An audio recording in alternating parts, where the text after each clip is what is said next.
दोस्तों, इस वीडियो में हम कक्षा 8 गणित के तीसरे चैप्टर चतुर्भुजों को समझना इसकी प्रश्नावली 3.3 करेंगे। इस चैप्टर की बाकी प्रश्नावली के लिए डिस्क्रिप्शन बॉक्स में प्लेलिस्ट चेक करें। तो इन क्वेश्चंस को करना शुरू करते हैं वन बाय वन। पहला क्वेश्चन आप अपने सामने देख सकते हैं। यहाँ पर एक समांतर चतुर्भुज है। ये एक समांतर चतुर्भुज है। समांतर चतुर्भुज क्या होता है? एक ऐसा चतुर्भुज जिसमें सम्मुख भुजाएं यानी आमने सामने की भुजाएं समांतर होती हैं। तो ये समांतर भुजाएं होती हैं, इसलिए इसको समांतर चतुर्भुज कहते हैं। इसमें हमें इनको भरना है और साथ में गुण भी लिखना है कि किस गुण के अंतर्गत ये हम इनको लिख रहे हैं। अब कमाल की बात यह है कि समांतर चतुर्भुजों में 4 गुण होते हैं और 4 ही उन्होंने क्वेश्चंस पूछे हैं। तो वो चारों गुण आपको इस क्वेश्चन से आ भी जाएंगे। तो एक एक करके मैं आपको ये पार्ट कराऊंगा और उनमें एक एक गुण यूज होगा। सबसे पहले हमारे पास है AD। AD बराबर क्या है? देखो, AD है ये भुजा। तो समांतर चतुर्भुजों में क्या होता है कि सम्मुख भुजाएं बराबर होती हैं कि ये और ये बराबर होगी, ये और ये बराबर होगी। खैर, फिलहाल इनकी बात है। इस भुजा तो इसके बराबर, तो इसके सामने ये भुजा है यानी AD के बराबर है BC। और किस गुण के अंतर्गत है तो हम यहाँ पे लिखेंगे। तो यहाँ पर आप ये गुण देख सकते हैं, समांतर चतुर्भुज की सम्मुख भुजाएं बराबर माप की होती हैं। तो ये गुण आपको समझ आ गया है ना अच्छे से? ओके। अब दूसरा पार्ट इस क्वेश्चन का क्या है? कोण DCB ये किसके बराबर है? कोण DCB कौन सा है यहाँ पे? DCB ये वाला कोण है ना? DCB ये है, ये वाला कोण है यानी ये कोण। ये किसके बराबर होगा? तो देखो, समांतर चतुर्भुजों में सम्मुख कोण बराबर होते हैं। जैसे सम्मुख भुजाएं बराबर होती है, सम्मुख कोण यानी आमने सामने। सम्मुख मतलब आमने सामने के। तो ये और ये बराबर होगा और ये बराबर होगा। ठीक है। खैर, ये नहीं पूछे हैं, ये पूछा है कि इसके बराबर कौन सा है। तो इसके बराबर तो ये है, यानी इसको हम BAD नाम दे सकते हैं। तो एंगल BAD, आप इसको DAB भी लिख सकते हैं, लेकिन A बीच में आना चाहिए। तो ये कोण यानी ये कोण और ये कोण आपस में बराबर हैं। और गुण क्या है इसका? समांतर चतुर्भुज के सम्मुख कोण बराबर माप के होते हैं। तो इस तरह से ये गुण हम यहाँ पे लिखेंगे। तो ये समझ आ गया है। अब तीसरा पार्ट क्या है? तीसरा पार्ट है कि OC बराबर क्या है। देखो, OC, मैं इसको मिटा देता हूँ। OC यानी यहाँ से यहाँ तक ये किसके बराबर है? तो देखो, ये होता है इसके बराबर, इस वाले हिस्से के बराबर, इस वाले हिस्से के बराबर। ये और ये हिस्से आपस में बराबर हैं। इसी प्रकार से यहाँ पर जो ये वाला हिस्सा है, ये वाला हिस्सा इस वाले हिस्से के बराबर होगा, है ना? चलो इसको भी रेड से कर देते हैं। ये समझो कि ये वाला और ये वाला पीस आपस में बराबर होंगे, यानी O से A तक और O से C तक ये बराबर होंगे, और O से D तक और O से B तक ये बराबर होंगे। अब ये जो लाइन होती है इनको हम कहते हैं विकर्ण। ये जो डॉटेड लाइन है, तो इसका गुण ये है कि समांतर चतुर्भुज के विकर्ण एक दूसरे को समद्विभाजित करते हैं। समद्विभाजित करने का मतलब है 2 बराबर भागों में बांटना। तो एक दूसरे को काटते हैं ये 2 बराबर भागों में। तो इसका मतलब ये है कि जो OC है ये बराबर होगा किसके? तो OC यानी ये बराबर होगा OA के। और इसका गुण तो जैसे मैंने आपको बताया कि समांतर चतुर्भुज के विकर्ण एक दूसरे को समद्विभाजित करते हैं। तो ये गुण हम यहाँ पर लिखेंगे। और अब हमारे पास है लास्ट पार्ट। इसका फोर्थ पार्ट है कि एंगल DAB कौन सा एंगल है? DAB है ये वाला एंगल, ये DAB है, प्लस एंगल CDA। देखो, M का मतलब आप समझ लो, M का मतलब है कि वैसे M का मतलब मेज़र है, इसका फुल फॉर्म, लेकिन आप सिंपली माप समझो इसको कि कोण CDA की माप, है ना? तो M जो यहाँ पे लिखा है इससे परेशान मत होना। तो कोई भी मान लो कि अगर 120 अंश है, ये 60 अंश है, कुछ इस तरह से, तो ये होता है। ठीक है, माप होती है ये M। खैर, तो एक तो ये कोण है और एक ये कोण है। अगर हम इन्हें प्लस करते हैं, जोड़ते हैं, तो क्या होता है? तो देखो, इनको जोड़ने पर 180 अंश आएगा। और कौन सा गुण यहाँ पर लगा है? ध्यान से सुनो इस बात को। समांतर चतुर्भुजों में जो आसन्न कोण यानी लगे हुए कोण, लगातार कोण होते हैं, उनको प्लस करने पर 180 आएगा। तो यहाँ पर अगर मैं इससे और इसे प्लस करता हूँ तो 180 आएगा। अगर मैं इस कोण को और इस कोण को प्लस करता हूँ तो 180 आएगा। अगर मैं इस कोण को और इस कोण को प्लस करता हूँ तो 180 आएगा। और अगर मैं इस कोण को और इस कोण को प्लस करता हूँ, आप समझ रहे हैं? यानी अगर ए और बी को प्लस करता हूँ तो 180 आएगा, कोण बी और कोण सी को प्लस करूँगा तो भी 180, कोण सी और कोण डी को तो भी 180, कोण डी कोण ए को तो भी 180। तो लगातार कोणों को जब हम प्लस करते हैं तो 180 आता है। और बड़ी काम की चीज़ है ये। कभी कभार हमारे पास क्वेश्चन होता है कि भाई ये है 120 अंश, तो ये बताओ। तो हमें पता है कि अगर हम इसे और इसे प्लस करेंगे तो 180 आएगा। तो ये 120 हो गया और उसमें ये वाला जो भी प्लस करेंगे उसको प्लस करके 180 आना चाहिए। तो ये सीधी सी बात है कि ये 60 हो गया, यानी ये 60 अंश है। तो ये बड़ी काम की चीज़, काम की प्रॉपर्टी है। तो क्या क्या गुण यहाँ पे है कि जो आसन्न कोण होते हैं, आसन्न मतलब लगातार कोण, तो आसन्न कोण जो होते हैं उनको प्लस करके 180 आता है किसी समांतर चतुर्भुज में। तो ये है। तो देखो, चारों क्वेश्चन हो गए हैं और यहाँ पर इसका गुण मैं लिख देता हूँ। समांतर चतुर्भुज के आसन्न कोण संपूरक होते हैं। देखो, संपूरक का मतलब ही यही है कि उनको प्लस करके 180 अंश आना चाहिए। संपूरक का ये मतलब है, परेशान मत होना संपूरक शब्द क्या है। संपूरक मतलब जोड़कर 180 आना चाहिए। तो मैं यहाँ पर ये भी लिख सकता था कि समांतर चतुर्भुजों के आसन्न कोणों का योग 180 अंश होता है, ये भी लिख सकता था। और संपूरक होते हैं, तो संपूरक थोड़ा अच्छी भाषा है, लेकिन इस शब्द से परेशान होने की आवश्यकता नहीं है।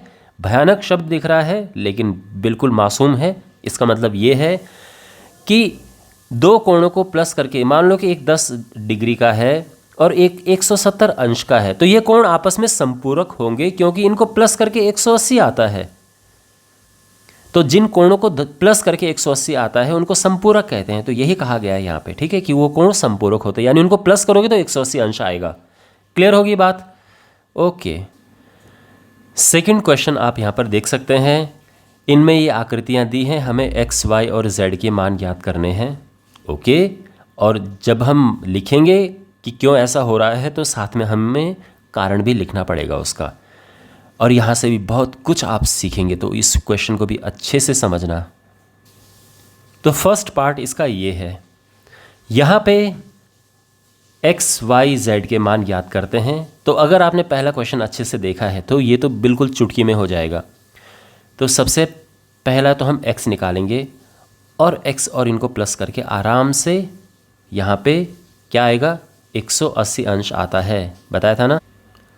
तो सिंपली हम क्या लिखेंगे कि x प्लस 100 ये 180 अंश है। और इसका कारण क्या है? समांतर चतुर्भुज के आसन्न कोण संपूरक होते हैं, बताया था ना अभी। तो यहाँ पर ये हम कारण लिख देंगे और इसीलिए इनको प्लस करके 180 आया। और x आ जाएगा 180 में से 100 उस तरफ जाएगा तो माइनस हो जाएगा और ये 80 अंश आ चुका है। तो एक आंसर तो हमारा आ गया। अब दूसरी बात ये है कि आमने सामने के कोण भी बराबर होते हैं, तो ये और ये आपस में बराबर होंगे। तो y बराबर 100 अंश, सीधे ही। क्यों ऐसा है? तो यहाँ पर हम ये कारण लिख देंगे कि समांतर चतुर्भुज के सम्मुख कोण बराबर माप के होते हैं, आमने सामने के कोण बराबर होते हैं। तो इसलिए y के सामने 100 है तो y भी 100 हो गया है। अब z क्या है? तो z और x आपस में बराबर होंगे, है ना। क्यों? ये भी तो सेम गुण है, यहाँ पे भी सेम गुण आएगा। बिल्कुल यही गुण यहाँ पर आएगा। समांतर चतुर्भुज के सम्मुख कोण बराबर माप के होते हैं। और x तो ऑलरेडी हम निकाल चुके हैं, x हमने 80 निकाला, तो ये आ जाएगा, यानी जो z है वो 80 अंश आ चुका है।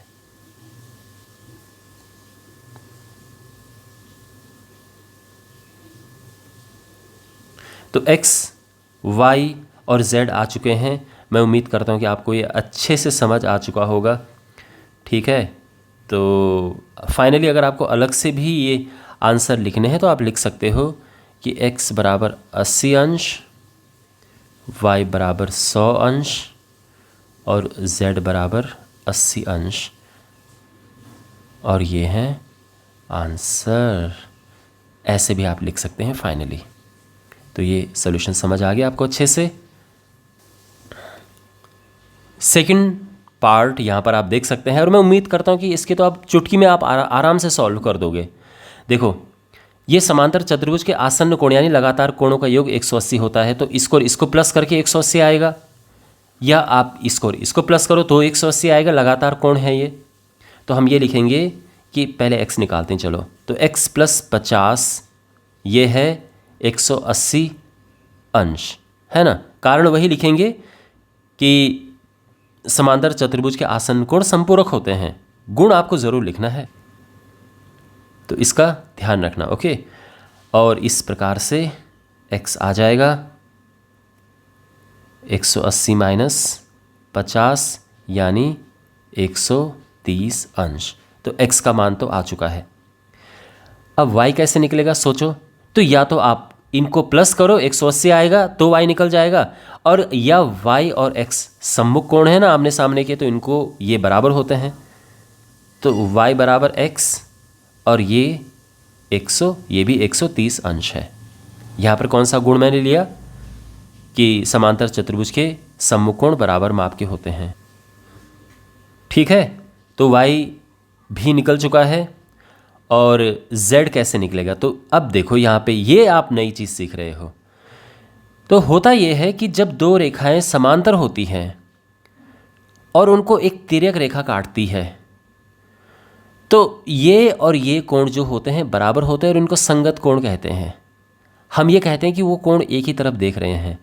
यहाँ पर ये दोनों समांतर रेखाएं हैं और ये कोण संगत कोण हो गए हैं। तो इस तरह से आप देखना कि ये समांतर रेखाएं हैं, ये उनको तिर्यक रेखा ये काट रही है, और जो ये कोण है ये एक ही तरफ देख रहे हैं, इनको ये बराबर होंगे आपस में। तो यहाँ पर z जो है वो x के बराबर है, और वो x तो हमारे पास 130 अंश है ना, तो 130। इसका कारण क्या है कि ये संगत कोण है।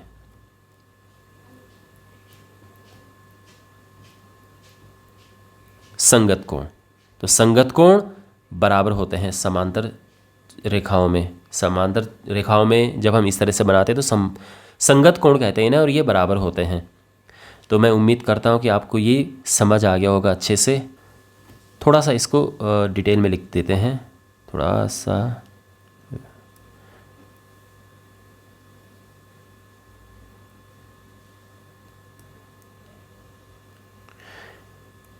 y बराबर x है, तो हम ये कह सकते हैं कि y बराबर 130 अंश है ना।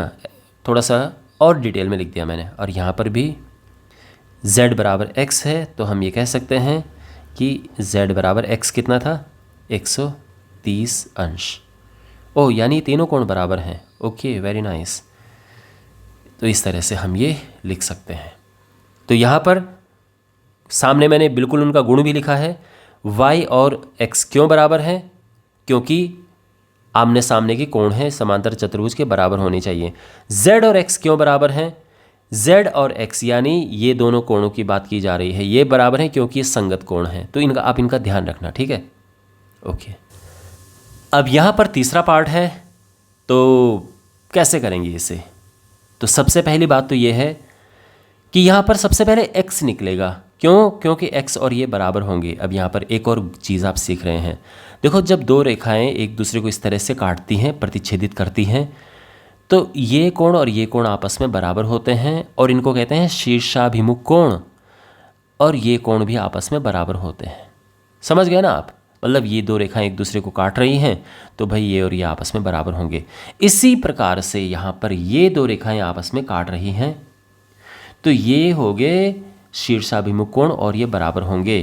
तो हम ये कह सकते हैं कि अब देखो, जब भी ये बना होता है ना, तो ये 90 होता है, इसका ध्यान रखना। तो यहाँ पर x बराबर हो जाएगा 90 डिग्री, और इसका कारण है कि यह है शीर्षाभिमुख कोण।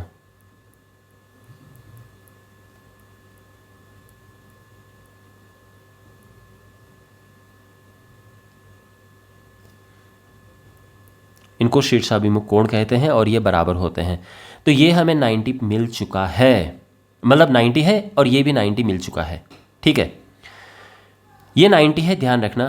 तो अब तो y तो आराम से निकल जाएगा क्योंकि तीनों को प्लस करके 180 अंश आता है। तो यहाँ पर देखो y और x और 30, इन तीनों को जोड़कर 180 आएगा, क्योंकि त्रिभुज के तीनों अंतःकोणों का योग, तीनों कोणों का योग 180 अंश होता है। तो यहाँ पर क्या लिखा है कारण कि त्रिभुज के तीनों कोणों का योग 180 अंश होता है, इसलिए इन तीनों को प्लस करके 180 आया।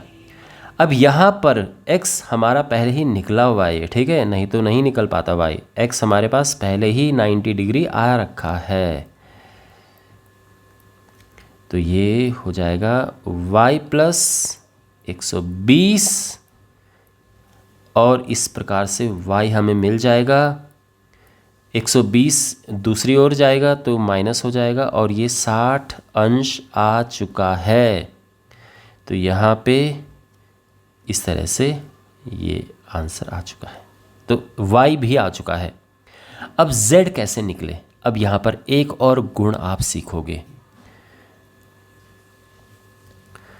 z है y के बराबर। अब ये कैसे बराबर हो गए भाई? तो देखो, समांतर रेखाएं हैं, समांतर रेखाओं को एक तिर्यक रेखा काट रही है। तो इसमें क्या होता है कि इस तरफ का कोण इस तरफ के कोण के बराबर होता है, और ये कोण और ये कोण बराबर होते हैं। इनको एकांतर अंतःकोण कहते हैं। यहाँ पर भी आप देखो, एक रेखा ये है, एक रेखा ये है। अब क्योंकि ये समांतर चतुर्भुज है तो ये समांतर रेखाएं हैं, ये तिर्यक रेखा है। अब आप सोचो, जो मैंने आपको यहाँ पर बताया बिल्कुल वही। तो ये कोण और ये कोण है एकांतर अंतःकोण, तो इनको हम लिखेंगे एकांतर अंतःकोण, ठीक है, और ये बराबर होते हैं, और इसीलिए z आ चुका है 60 अंश। तो x, y और z तीनों आ चुके हैं, ठीक है ना। ये x, ये y और ये z, ठीक है। Question number 4। और अब अगर आपने ये वीडियो अभी तक ठीक से देखा है तो मैं पूरी उम्मीद करता हूँ कि आप ये आराम से सॉल्व कर देंगे। यहाँ पे जो 4th पार्ट इसका है, तो मैं चाहूँगा कि आप वीडियो को पॉज करके पहले स्वयं इसे ट्राई करो। तो सबसे पहले x निकालते हैं, बड़ा आसान है। x और 80 को हम प्लस करेंगे तो क्या आएगा? 180 अंश आएगा। कारण क्या है? कारण यह है कि समांतर चतुर्भुज के आसन्न कोण संपूरक होते हैं। तो ये आप पूरा लिखेंगे, ठीक है, कि समांतर चतुर्भुज के लगातार जो कोण होते हैं, आसन्न कोण, उनको प्लस करके 180 आता है। और इस प्रकार से x आ जाएगा 180 माइनस 80, यानी ये हो गया है 100 डिग्री। x हमें मिल चुका है। अब y, बड़ा आसान है, y बराबर होगा 80 के। और क्यों? क्योंकि वही सम्मुख कोण बराबर होते हैं। तो आप क्या लिखोगे कि समांतर चतुर्भुज के सम्मुख कोण यानी आमने सामने के कोण बराबर होते हैं, ठीक। तो ये भी आ चुका है, ये और ये बराबर होते हैं। और z और 80 बराबर हैं। क्यों बराबर हैं? सोचो, बताओ जल्दी। ये संगत कोण हैं।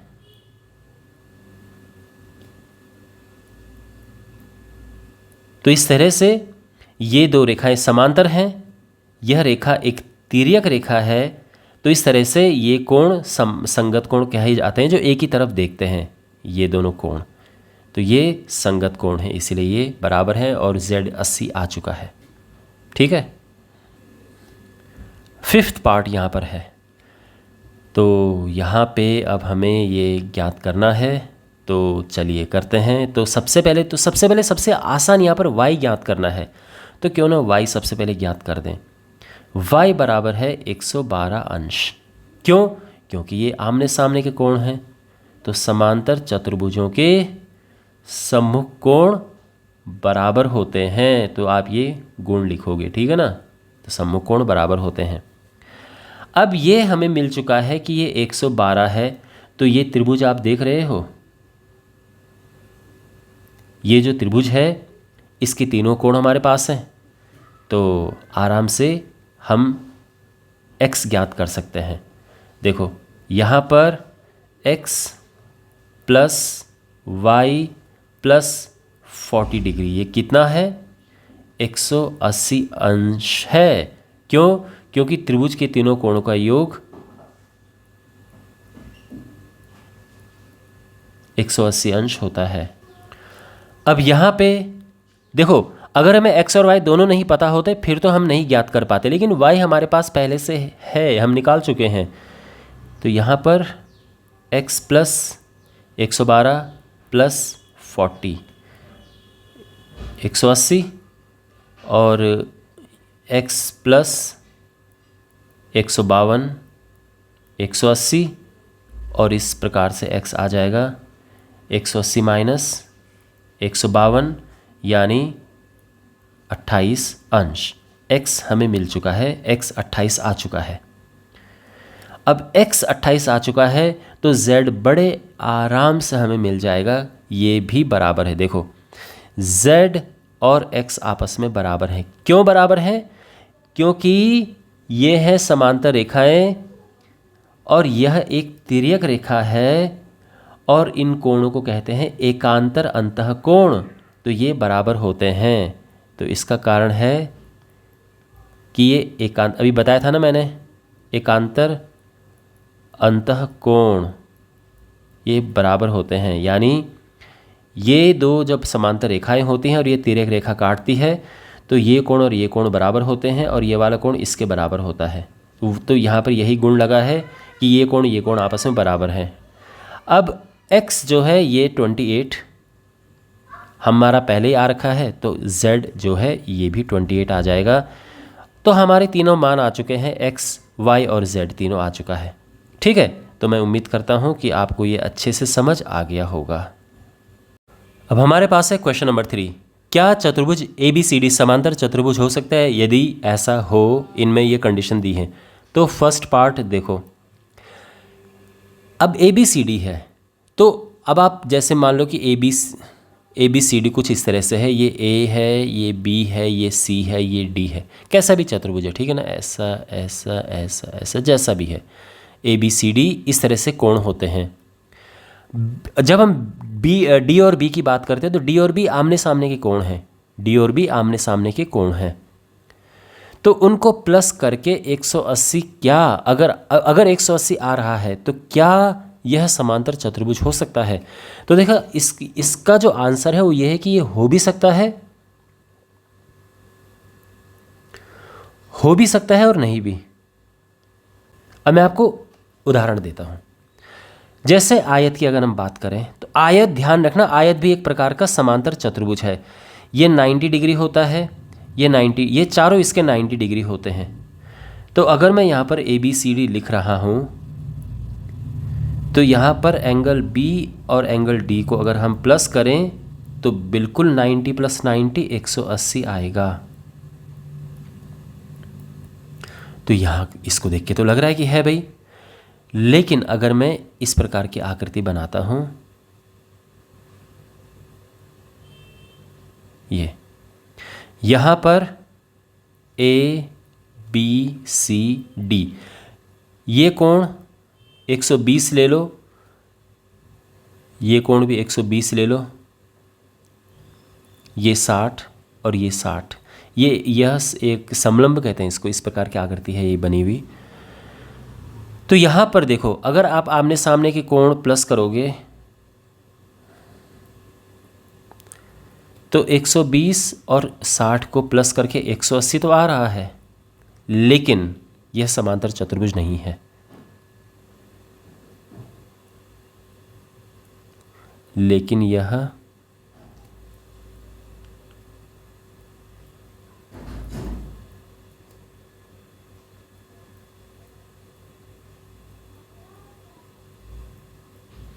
नहीं है, और यहां पर यह है, और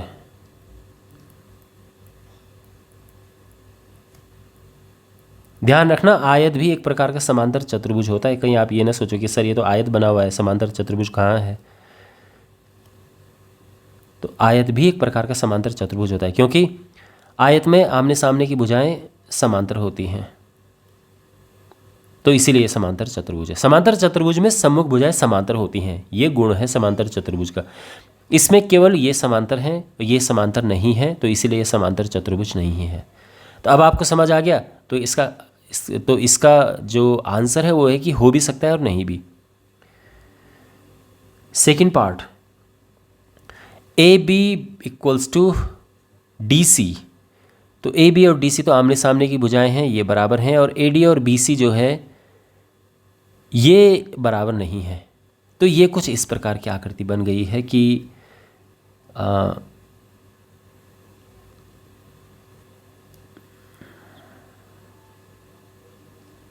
ये आकृति कुछ कुछ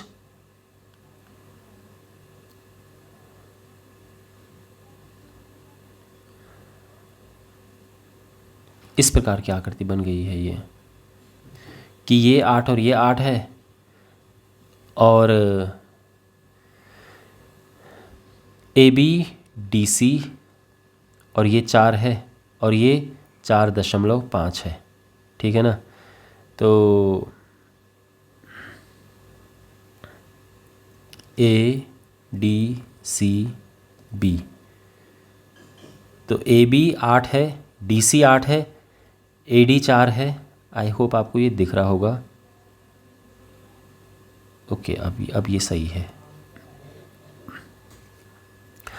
तो यहाँ पर ये जितनी ये हैं, तो ये बनाने की मैंने कोशिश की है, लेकिन देखो सीधी बात ये है, समांतर चतुर्भुज में जो आमने सामने की भुजाएं होती हैं बराबर होती हैं। तो ये तो बराबर हैं, लेकिन ये बराबर नहीं आपस में, तो इसीलिए यह समांतर चतुर्भुज नहीं है। आपको ये चित्र बनाने की आवश्यकता नहीं है, मैं आपको समझाने के लिए कह रहा हूँ, ठीक है ना। आप रफ में बनाना कहीं पे और फिर लिख दोगे कि नहीं, क्योंकि सम्मुख भुजाएं बराबर नहीं है, सम्मुख भुजाओं के दोनों युग्म बराबर होने चाहिए। तो इस प्रकार से हम ये कारण लिख देंगे कि सम्मुख भुजाओं के दोनों युग्म बराबर होने चाहिए, यानी ये और ये तो ठीक है बराबर है, लेकिन ये बराबर होना चाहिए था, ये है नहीं, तो इसलिए यह समांतर चतुर्भुज नहीं बनेगा।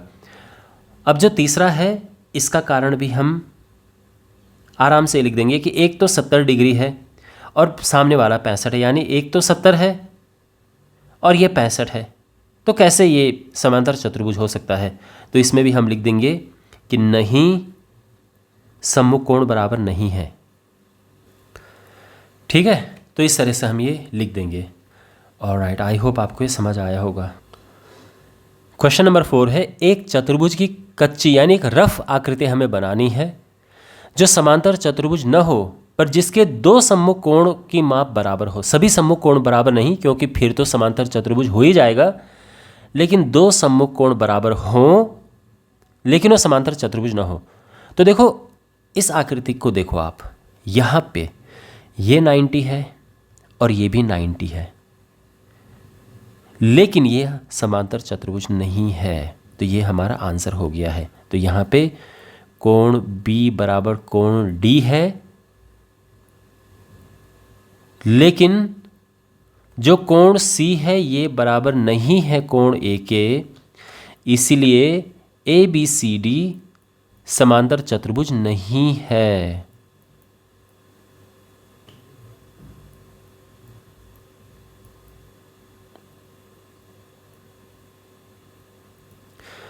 तो ये ध्यान रखना, ठीक है, समांतर चतुर्भुज ये नहीं है। हाँ, अगर ये और ये भी बराबर हो जाते तो ये समांतर चतुर्भुज हो जाता।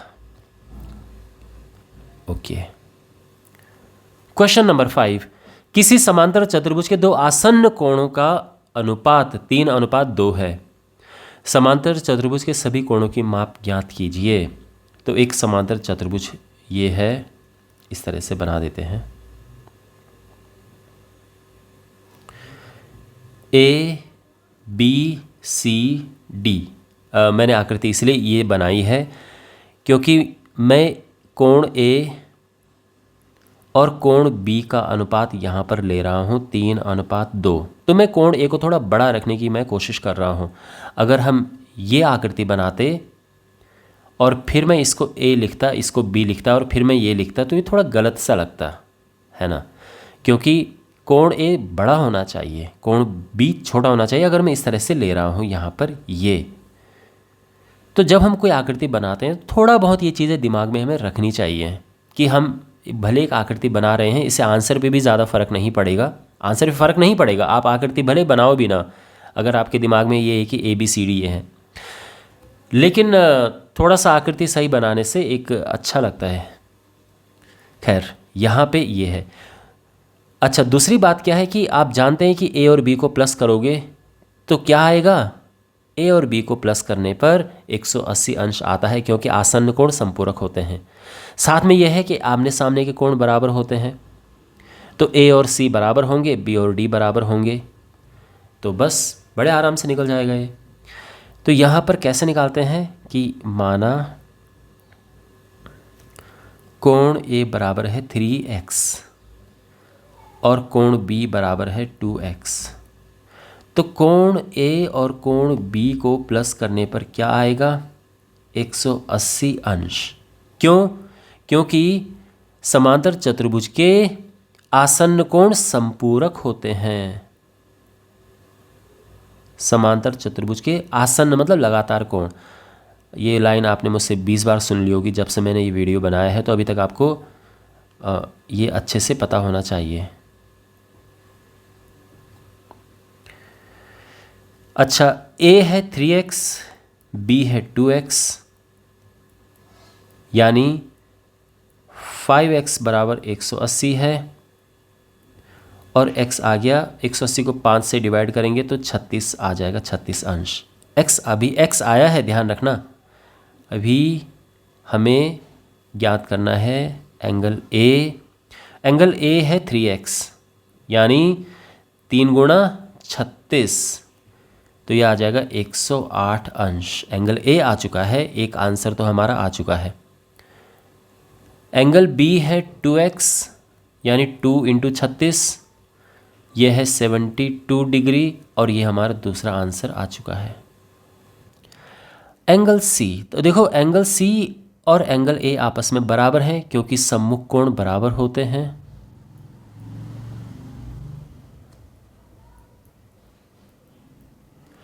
तो इसीलिए जो एंगल C है, एंगल A क्या है हमारा? 108 है, तो 108 अंश आ जाएगा, है ना भाई। ये अगर 108 आ गया है तो ये भी तो 108 आ गया। आमने सामने के कोण बराबर होते हैं समांतर चतुर्भुज में, तो तीसरा भी आंसर आ गया। और D किसके बराबर होगा? B के बराबर होगा। इसका कारण भी वही है कि ये सम्मुख कोण है, सम्मुख कोण बराबर होते हैं। तो यानी B कितना था हमारा? B 72 था ना, तो जो D है ये भी 72 आ चुका है। तो इस प्रकार से ABCD हमारे आ चुके हैं चारों, ठीक है। A, B, C और D। क्लियर? ओके। अगर आपको अलग से लिखना है तो जो कोण है आप इस तरह से लिख सकते हो कि 108 अंश कॉमा 72 अंश कॉमा 108 अंश कॉमा 72 अंश। आप चाहो तो इस तरह से फाइनल आंसर लिख सकते हो।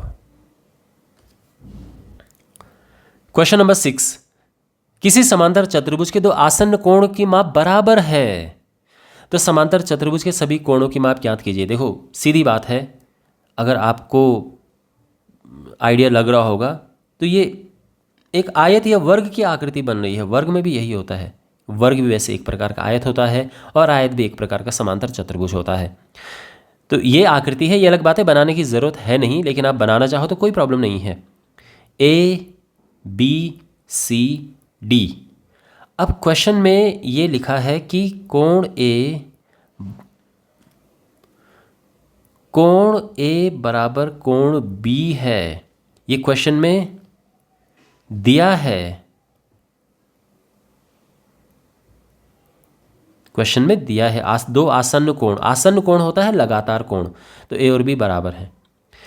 दूसरी बात क्या है कि देखो होता क्या है कि आसन्न कोणों को जब हम प्लस करते हैं तो 180 अंश आता है, क्योंकि आसन्न कोण संपूरक होते हैं।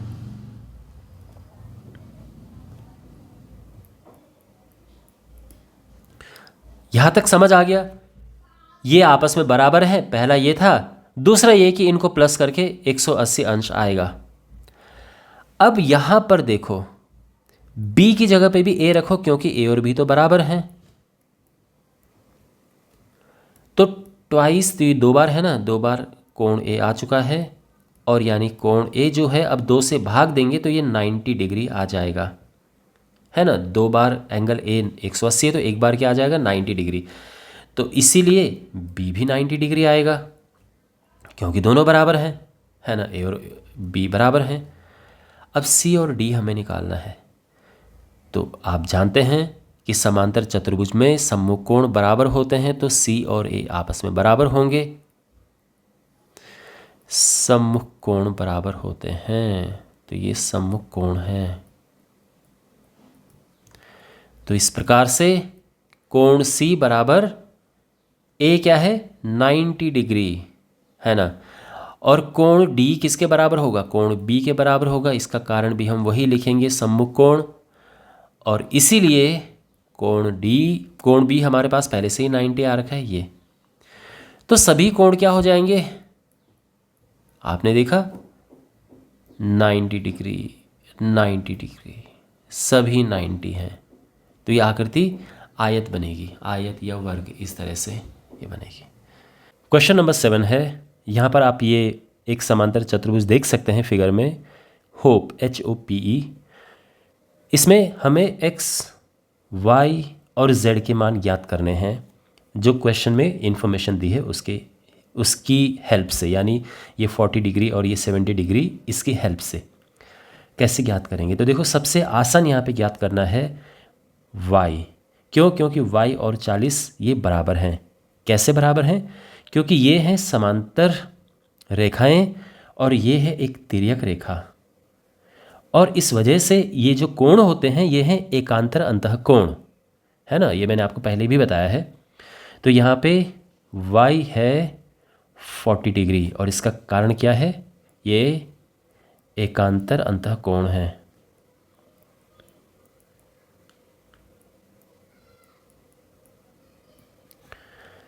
चलो y आ चुका है।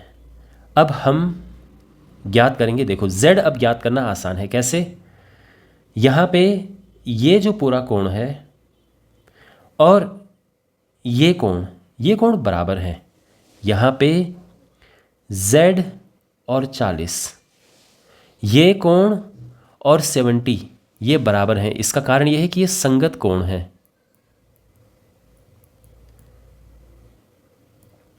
तो जब समांतर रेखाएं ये होती हैं, कोई तिर्यक रेखा उन्हें ऐसे काटती है, तो जो कोण एक ही तरफ देखते हैं जैसे ये हैं, ये संगत कोण है।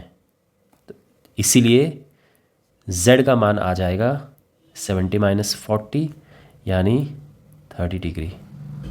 तो y आ चुका है, z आ चुका है। अब x कैसे निकलेगा, तो देखो यहाँ पे अगर हम इसको और इसे प्लस करें, जोड़ दें, तो क्या होता है, 180 अंश होता है। क्यों, क्योंकि समांतर चतुर्भुज में जो आसन्न कोण होते हैं वो संपूरक होते हैं। तो ये दो लगातार कोण जब हैं, हम इनको प्लस करेंगे तो 180 अंश आएगा। तो यहाँ पर z + 40 और x, इनको मिलाकर 180 अंश है, क्योंकि यह संपूरक कोण है।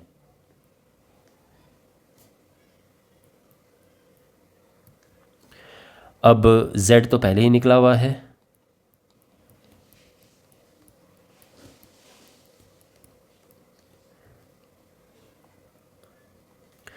ये हुआ 70, और यहाँ से हम x ज्ञात कर देंगे 180 - 70, और ये हो जाएगा 110 अंश। तो x मिल चुका है, y और z तो पहले ही मिल चुके हैं। इस तरह से ये क्वेश्चन सॉल्व होगा। मैं उम्मीद करता हूँ कि आपको अच्छे से समझ आया होगा। क्वेश्चन नंबर 8 है, यहाँ पर ये दो समांतर चतुर्भुज दिए हैं और हमें x और y के मान ज्ञात करने हैं। और राइट, फर्स्ट पार्ट देखो, यहाँ पे कैसे हम ज्ञात करेंगे x और y के मान। तो समांतर चतुर्भुज का गुण होता है कि उसमें सम्मुख भुजाएं बराबर होती है, आमने सामने की भुजाएं बराबर होती हैं, यानी ये और ये आपस में बराबर हैं और ये आपस में बराबर हैं।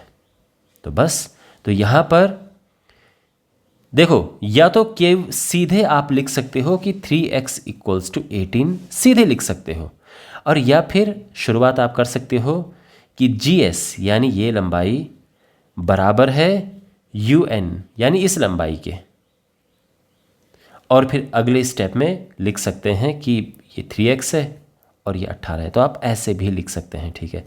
ये लंबाइयाँ क्यों बराबर हैं? क्योंकि समांतर चतुर्भुज के सम्मुख भुजाएं बराबर माप की होती हैं।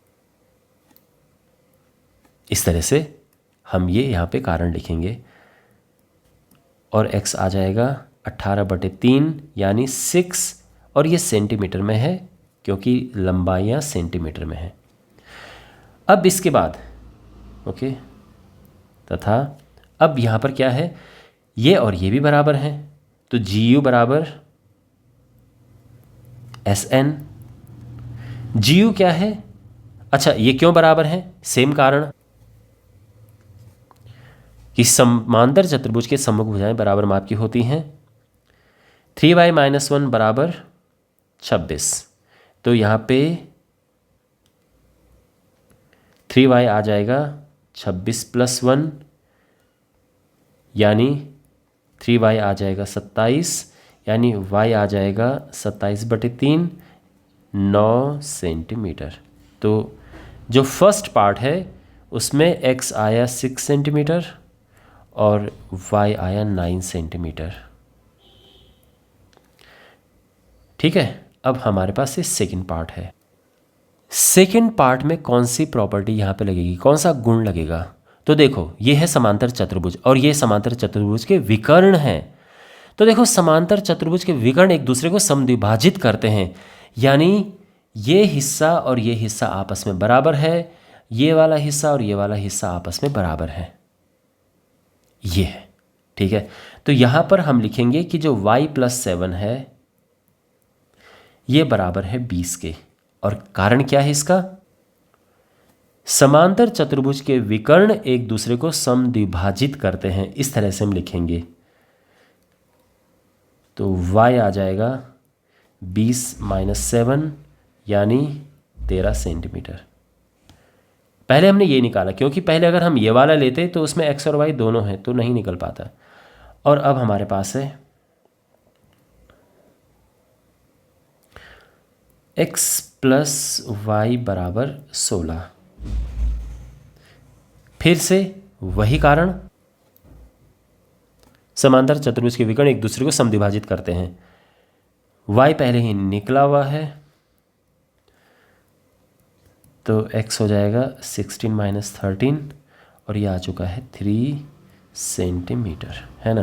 तो इस तरह से x और y आ चुके हैं। आप चाहो तो अलग से लिख सकते हो, x 3 सेंटीमीटर, y 13 सेंटीमीटर, और ये हमारा आंसर है। ठीक है, क्वेश्चन नंबर 9, कितना सुंदर प्रश्न है ये। यहाँ पर हमें x का मान ज्ञात करना है, आप ये x देख सकते हैं, और ये जानकारी ये क्वेश्चन में ये दिया है कि ये एक समांतर चतुर्भुज है और ये वाला अगर हम देखें तो ये वाला भी एक समांतर चतुर्भुज है। तो हम x कैसे निकालें? तो देखो, बड़ा ही सिंपल है। यहाँ पे जो रेड वाला जो समांतर चतुर्भुज है उसकी मदद से हम ये वाला कोण ज्ञात करेंगे। जो नीले रंग का समांतर चतुर्भुज है यानी जो क्लू वाला समांतर चतुर्भुज है CLUE, इसकी वजह से इसकी मदद से हम ये वाला कोण ज्ञात करेंगे और फिर तीनों कोणों को प्लस करके 180 आता है तो x निकल जाएगा। क्वेश्चन अब समझ गए ना कैसे होगा? तो यहाँ पे सबसे पहले हमें कोण ज्ञात करना है। ये रेड कलर में यहाँ पर आपको दिख रहा होगा ये वाला, ठीक है ना, ये रेड कलर में जो है। तो कैसे होगा, ये कैसे ज्ञात करेंगे? तो यहाँ पे कोण के एस आई कौन सा कोण है? देखो के एस आई ये रेड वाला कोण है, ये वाला, इसको और आप प्लस करेंगे एस के आर। देखो एस के आर कौन सा है? एस के आर ये वाला कोण है। जब इनको प्लस करेंगे तो 180 अंश आता है। क्यों? क्योंकि आसन्न कोण संपूरक होते हैं।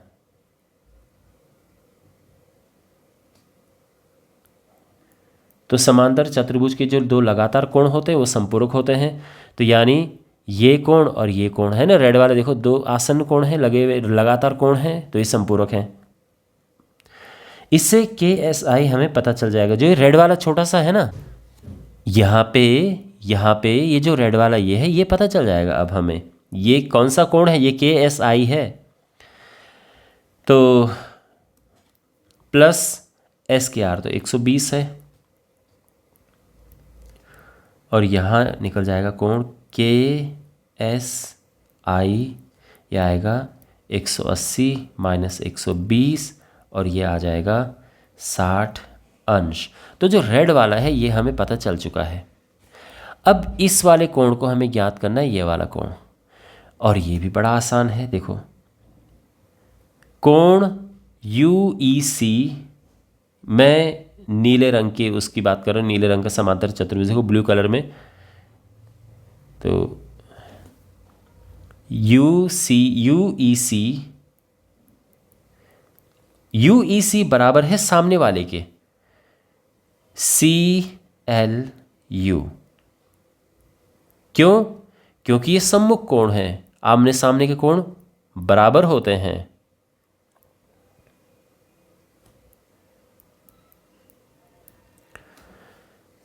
तो इस वजह से यह आ जाएगा एंगल यू ई सी, जो ये ब्लू कलर का कोण है, ये आ जाएगा 70 डिग्री, है ना भाई। सामने 70 है तो ये भी 70 होगा, ये पता चल गया। और अब देखो, अब यहाँ पर इसको फाइनली हम लिखेंगे कि चलो इसको यहाँ पे लिख देते हैं। देखो तो रेड वाला कोण क्या है? कोण इस ये के एस आई, इसको हमने नाम दिया है के एस आई, ये रेड वाला है। नीले रंग का कौन सा कोण है? कोण यू ई सी, ये वाला कोण है, और साथ में तीसरा एक्स है, और इनको मिला के क्या आएगा? 180 अंश। क्यों? क्योंकि त्रिभुज के तीनों कोणों का योग 180 अंश होता है। ठीक है ना। तो के एस आई जो है ये है 60 अंश, यू ई सी ये 70 है ना। ये एक रेड वाला और एक ये ब्लू वाला, और प्लस साथ में x है, और इनको प्लस करके 180 आ जाएगा। ये 130 और x आ जाएगा 180 माइनस 130, यानी 50 डिग्री। तो ये हमारा आंसर आ चुका है ना। तो मैं उम्मीद करता हूँ कि आपको ये समझ आया होगा। बहुत सिंपल इसमें बेसिक चीज़ें थी, है ना। तो कोई डाउट हो कमेंट बॉक्स में पूछ लेना। Okay, I will try to answer, मैं कोशिश करूँगा आंसर करने का। क्वेश्चन नंबर 10 हमारे पास है, बताइए कैसे यह आकृति एक समलंब है, इसकी कौन सी दो भुजाएं समांतर हैं। देखो समलंब के लिए क्या होता है कि अगर दो आसन्न कोण को प्लस करके 180 आ गया तो समलंब होता है। ठीक है, किसी भी चतुर्भुज में दो लगातार कोणों को अगर प्लस करके 180 आ गया तो वो समलंब होता है। यहाँ पर अगर हम देखें तो एंगल L और एंगल M, इनको हमने प्लस किया तो कितना आया? ये एक 80 है और एक 100 है, तो ये 180 अंश आ रहा है। तो इसका मतलब क्या है? जब 180 अंश आ जाता है तो ये रेखाएं समांतर हो जाती हैं। जब भी 180 अंश आएगा तो इस तरह से ये रेखाएं समांतर हो जाती हैं। तो क्यों ऐसा होता है मैं आपको बताता हूँ, अच्छे से समझो आप। ये दो रेखाएं हैं, इनको जो रेखा, ये दो समांतर रेखाएं हैं, इनको जो रेखा काटती है उसको हम कहते हैं तिर्यक रेखा। अब होता क्या है कि तिर्यक रेखा के एक ही ओर के जो कोण होते हैं उनको जब आप जोड़ते हो तो 180 आना चाहिए, संपूरक होता है। तो इसका मतलब ये है कि ये रेखाएं समांतर हैं, है ना। ओके, तो हम ये कहेंगे कि ये 180 है। अच्छा, अब चूंकि दो आसन्न कोण संपूरक हैं,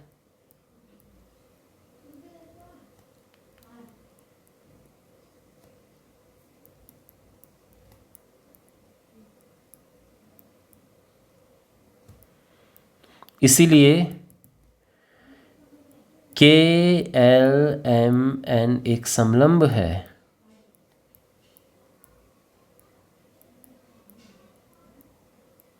ठीक है, तो दो कोण लगातार जो कोण होते हैं उनको प्लस करके अगर 180 आ गया तो वो समलंब पक्का होगा। और अगर सारे ही ऐसा हो, मान लो कि अगर ये अगर मान लो 80 हो और ये 100 हो, मान लो, वैसे है नहीं, तो फिर ये क्या होगा, फिर इसमें बार बार ऐसा हो रहा है। इसमें तो केवल एक बार हो रहा था पहले, लेकिन अब अगर देखो तो इसको प्लस करके भी 180 आएगा, इसको प्लस करके भी 180 आएगा, इसको प्लस करके भी 180 आएगा, और इस अवस्था में ये समांतर चतुर्भुज हो जाता है। लेकिन अभी जो है केवल समलंब है ये, और इसमें समांतर भुजाएं कौन सी हैं, इसमें के एल और एन एम समांतर हैं।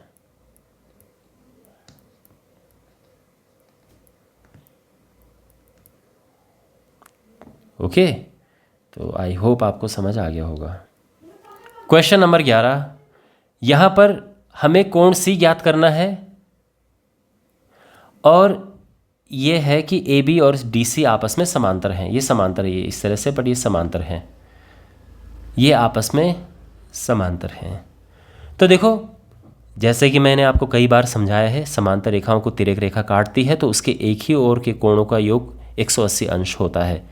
तो यहाँ पे कोण सी और कोण बी को जब हम प्लस करेंगे तो 180 अंश आएगा। कारण क्या है कि तिर्यक रेखा के एक ही ओर के अंतःकोणों का योग 180 अंश होता है, वो संपूरक होते हैं, कहने का ये मतलब। तो इस तरह से हम कारण लिखेंगे, तिर्यक रेखा के एक ही ओर के कोण, एक ही ओर के अंतःकोण संपूरक होते हैं। तो बस एंगल सी हमें निकालना है, एंगल बी तो क्वेश्चन में ही दिया है 120। समझ गया ना। देखो, ये समांतर रेखाएं हैं, ये तिर्यक रेखा है, और एक ही ओर के अंतःकोणों का योग 180 अंश आएगा। तो ये है संपूरक का मतलब योग 180 अंश है। तो लिखने का एक ही तरीका है। ओके, तो कोण सी आ चुका है। इसको इस तरह से भी लिख सकते हैं, इसको एम भी लगा सकते हैं, बात एक ही है। थोड़ा सा ये कंफ्यूजिंग लगता है, बट क्वेश्चन में लगा है तो इसलिए हम भी लगा रहे हैं। ओके, क्वेश्चन नंबर 12, यहाँ पर यह आकृति आप देख सकते हैं अपने सामने। इसमें एस पी और आर क्यू आपस में समांतर हैं। एस पी और आर क्यू आपस में समांतर हैं, ठीक है। तो हमें ज्ञात करना है P और S, यानी ये और ये ज्ञात करना है। तो देखो, यहाँ पे पहली बात तो ये है कि ये बिल्कुल वैसे ही क्वेश्चन है जैसे कि कई बार हम क्वेश्चन कर चुके हैं। समांतर रेखाएं के एक ही ओर के ये समांतर रेखाएं हैं ये, और तिर्यक रेखा के एक ही ओर के अंतःकोणों का योग 180 अंश होता है, ठीक है ना। तो यहाँ पे समांतर रेखाएं हैं। अगर हम इसे तिर्यक रेखा माने, आप सोचो, अगर ये तिर्यक रेखा है तो ये कोण अंतःकोण हो गए। तो हम ये कहेंगे कि चूंकि एस पी समांतर है आर क्यू के, और साथ में तिर्यक रेखा कौन सा है, पी क्यू तिर्यक रेखा है, तो इस वजह से क्या होगा, पी क्यू तिर्यक रेखा है, तो यहाँ पे कोण P और कोण Q को प्लस करके 180 अंश आता है। ये संपूरक होते हैं, है ना। ये मैं कई बार आपको बता चुका हूँ, तो ये ध्यान रखना। तो P तो हमें ज्ञात करना है, और Q हमारे पास पहले से ही है 130 अंश। तो यहाँ पे P ज्ञात हो जाएगा, 130 उस तरफ जाएगा, माइनस हो और ये आ जाएगा 50 अंश।